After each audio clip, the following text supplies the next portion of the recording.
C'est un vrai plaisir de m'adresser à vous aujourd'hui lors de ce premier atelier sur la nouvelle alliance entre l'Afrique et l'Europe.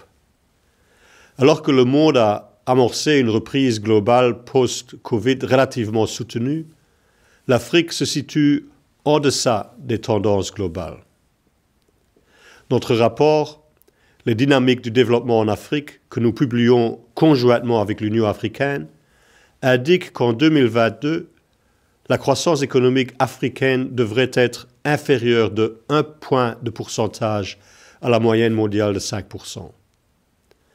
L'aide publique au développement a été le flux de financement extérieur le plus résilient durant la crise sanitaire, atteignant plus de 160 milliards de dollars en 2020.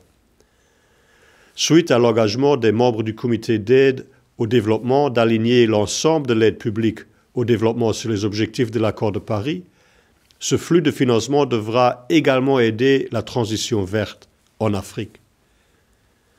Mais l'aide doit désormais être restituée dans l'équation bien plus globale du financement de la croissance africaine et mondiale.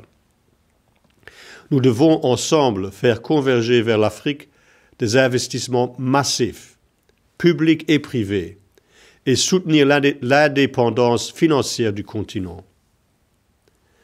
Nous devons utiliser des instruments innovants, capables de mobiliser des investissements privés tels que le financement mixte. L'outil de mesure soutien public total au développement durable contribuera à ces ambitions.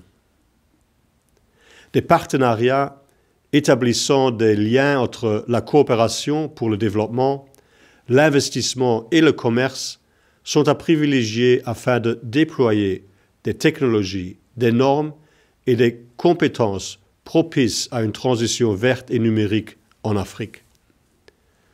En vue d'accompagner le programme de transformation productive de l'Afrique et d'améliorer la connectivité, nous avons lancé une plateforme de dialogue conjointe entre la Commission de l'Union africaine et le Centre de développement de l'OCDE.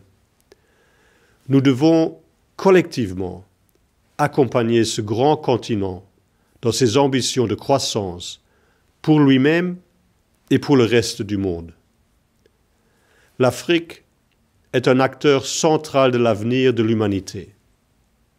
L'OCDE se tient prête à donner à l'Afrique toute sa place dans les discussions sur les solutions globales à nos problèmes communs. Merci.